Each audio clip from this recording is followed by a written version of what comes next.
हम सभी जानते हैं अजीत डोभाल को, भारत के नेशनल सिक्योरिटी एडवाइजर, एक लेजेंड जिनके नाम से दुश्मन भी कांप उठता है। लेकिन क्या आप जानते हैं he is not alone. Bharat के इतिहास में ऐसे कई जासूस हुए हैं जो या तो पहचाने नहीं गए या फिर उन्होंने जान गंवा दी बिना नाम के। आज भांति की बातें में हम जानेंगे उन कहानियों को जहां देशभक्ति और रहस्य एक साथ चलते हैं। सो वेलकम टू भांति की बातें।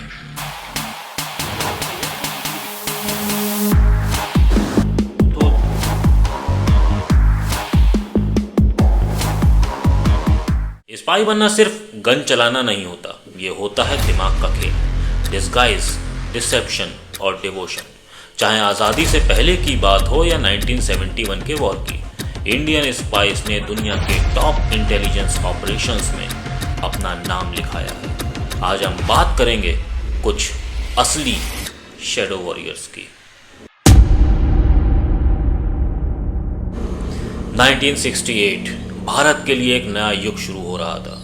1962 के चाइना वॉर और 1965 के पाकिस्तान वॉर ने दिखाया कि भारत के पास मिलिट्री स्ट्रेंथ तो है, पर एक चीज की अभी भी कमी थी, इंटेलिजेंस कोऑर्डिनेशन। हमें एक ऐसी एजेंसी चाहिए थी जो दुश्मन के देश में घुसकर उनकी सोच, उनके प्लान, उनके इरादे सब समझ सके। और तब सामने आए एक विजनरी, रामेश्वर नाथ काव।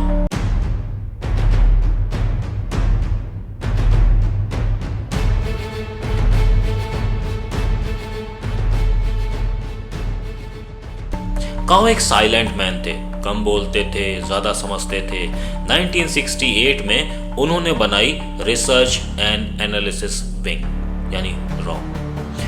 उस समय रॉ छोटी सी एक टीम हुआ करती थी, सिर्फ कुछ इंटेलिजेंस के ऑफिसर्स और कुछ यंग रिक्रूट्स। लेकिन काव के दिमाग में एक बड़ा विजन था, भारत को इंफॉर्मेशन के दम पर सुरक्षित बनाना। सिर्फ 3 साल के बाद काव का यह विजन रियलिटी बन गया। 1971 में पाकिस्तान 2 टुकड़ों में बंटने वाला था। ईस्ट पाकिस्तान में आवाम उठ खड़ी हुई थी और मुक्ति बाहिनी ने आजादी के संघर्ष की शुरुआत कर दी थी। इंदिरा गांधी चाहती थी कि भारत सीधे इन्वॉल्व ना हो, लेकिन मुक्ति बाहिनी को सपोर्ट भी मिल जाए, और यह मिशन रॉ के हवाले किया गया। Will you make any attempt at a conditional surrender? No, sir. The question is either we live or we die. We'll fight it out to the last. No, just wait! I found the governor in a bunker, trembling like a leaf. There was an enormous crash, and he written my resignation statement in a matter of seconds. The Pakistan military authorities accepted the Indian ultimatum.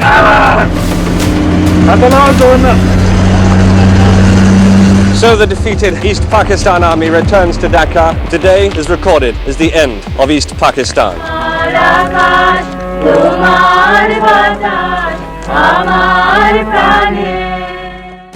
Operation jackpot, ये था raw का सबसे secret, dairying और first mission. काव ने personally design किया था ये प्लान। रॉ के एजेंट्स, जिन्हें काव बॉस कहा गया, बॉर्डर के अंदर घुसे। उन्होंने बांग्लादेश मुक्ति बाहिनी को गुरिल्ला ट्रेनिंग दी, रेडियो कम्युनिकेशन सेटअप किया और लोकल हीरोज के साथ कोऑर्डिनेट करके पाकिस्तानी आर्मी के बेस कैंप, फ्यूल डिपोज और ब्रिजेस उड़ा दिए।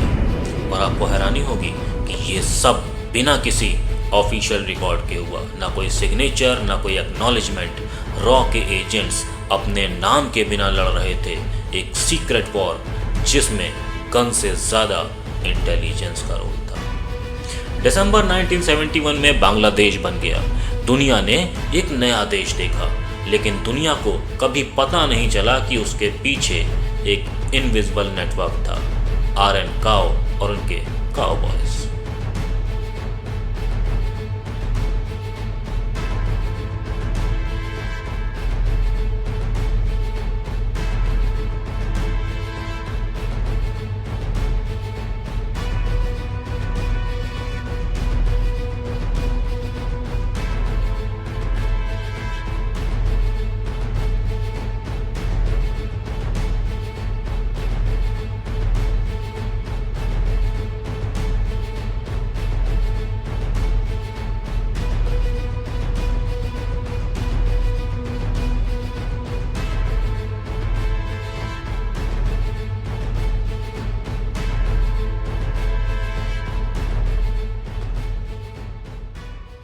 रॉ ने प्रूव कर दिया कि एक नेशन सिर्फ मिलिट्री से नहीं बल्कि इंफॉर्मेशन से भी जीत सकता है।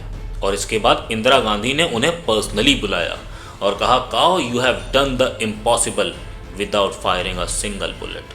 पर काओ ने बस इतना ही कहा कि मैम, हमने सिर्फ देश का फर्ज निभाया है। और यही फर्ज आज तक रॉ के हर ऑफिसर के डीएनए में बसा हुआ है।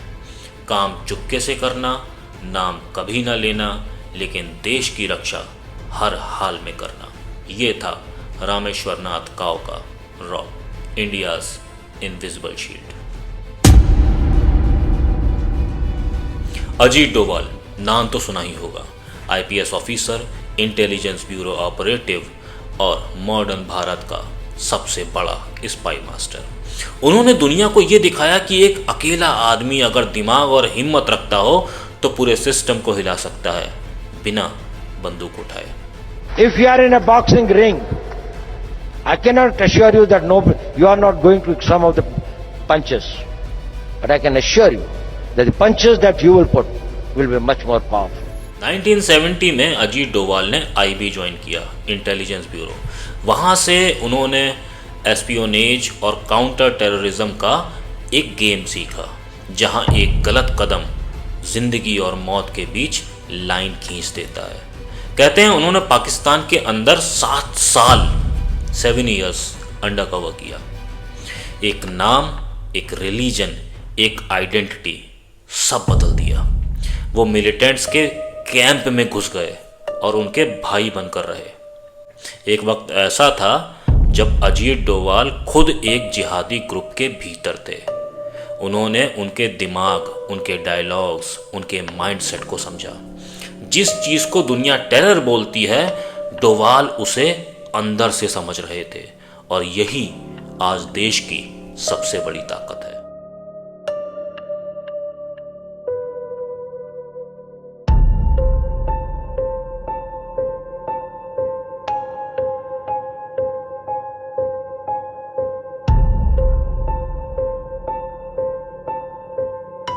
और अजीत की कहानी सिर्फ पाकिस्तान तक सीमित नहीं है। 1980s में मिजोरम में इंसर्जेंसी के दौरान में उन्होंने मिलिटेंट्स के बीच 6 साल तक अंडरकवर रहकर पीस अकॉर्ड कराया। उन्होंने उनका ट्रस्ट जीता और फिर उन्हें समझाया कि जंग से नहीं, बात से हल निकलता है। और ये था उनका असली operation, heart to heart intelligence. Doval के लिए पाकिस्तान के अंदर आईएसआई के बेस कैंप तक घुस जाना एक इम्पॉसिबल मिशन माना जाता था, पर अजीत डोभाल ने वहां से डायरेक्ट इंफॉर्मेशन निकाली। उन्होंने उन्हीं के रेडियो नेटवर्क से इंडिया तक डेटा पहुंचाया और उनका हर दिन मौत के साए के साथ गुजरता था। लेकिन उनका मिशन क्लियर था, देश पहले और मौत बाद में। तो अजीत डोभाल ने सिर्फ जासूसी नहीं करी, उन्होंने इंडिया का इंटेलिजेंस फ्रेमवर्क दोबारा लिखा। ऑपरेशन ब्लैक थंडर के दौरान में उन्होंने गुरुद्वारे के अंदर घुस के मिलिटेंट्स को सरेंडर करने पर मजबूर किया, बिना किसी खून खराबे के। अजीत डोभाल भारत की वो शैडो जो दिखाई नहीं देती, पर देश की हर सुरक्षा लाइन पर उनका दिमाग छाया रहता है। राजस्थान के श्री गंगानगर का एक छोटा सा शहर, और वहां का एक young theatre artist Ravinder Kaushik. Acting उनकी रूह थी। स्टेज पर वो हर किरदार बन जाते थे, कभी विलन, कभी फकीर, कभी सोल्जर। पर उन्हें नहीं पता था कि एक दिन उनकी एक्टिंग उनकी जिंदगी का सबसे बड़ा रोल बनने वाली है।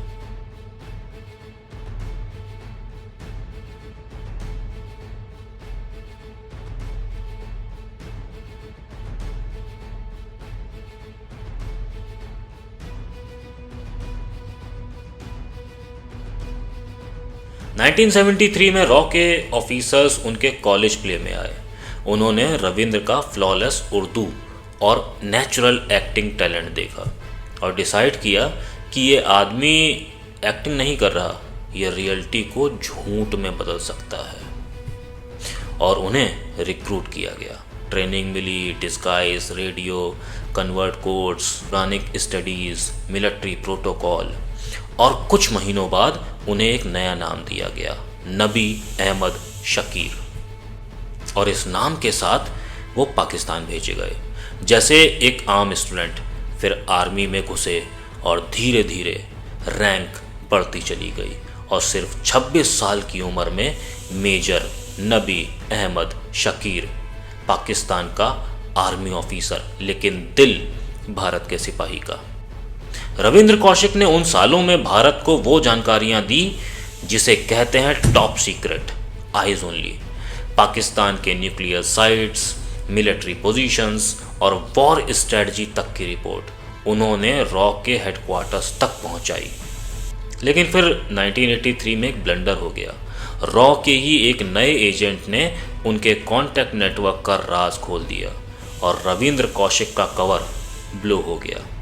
पाकिस्तानी काउंटर इंटेलिजेंस ने उन्हें पकड़ लिया, उन पर जाहिल के आरोप लगे और उन्हें मुल्तान सेंट्रल जेल भेज दिया गया। 18 सालों तक कौशिक वहां पर रहे। ट्यूबरक्लोसिस हो गया, सॉलिटरी कन्फाइनमेंट और अनएंडिंग टॉर्चर के बीच भी उन्होंने कभी देश का नाम तक नहीं लिया। उनके पत्र उनके घर आते रहे, रूखे कागज पर लिखी एक जासूस के दिल की बात। 2001 में पाकिस्तान की मुल्तान जेल में वो खामोशी से चले गए। उनकी फैमिली कहती है कि देश ने उन्हें भुला दिया। जो जगह रविंद्र कौशिक को मिलनी चाहिए थी वो शायद नहीं मिली। हमारे देश में नेताओं के नाम पर चौराहे बन जाते हैं, लेकिन उन जासूसों के नाम पर एक इमारत भी नहीं बनती, और शायद यही उनकी असली पहचान भी है। रविंद्र कौशिक को इंटेलिजेंस की दुनिया में ब्लैक टाइगर कहा गया, एक ऐसा इंसान जिसने एनिमी यूनिफॉर्म पहनी पर अंदर सिर्फ एक चीज़ रखी, देश से प्यार। वो मर गए पर उनका मिशन जिंदा है, उनकी कहानी रॉ की रूह है। हर सिस्टम के अंदर एक हीरो होता है और कभी कभी एक ट्रेटर भी होता है।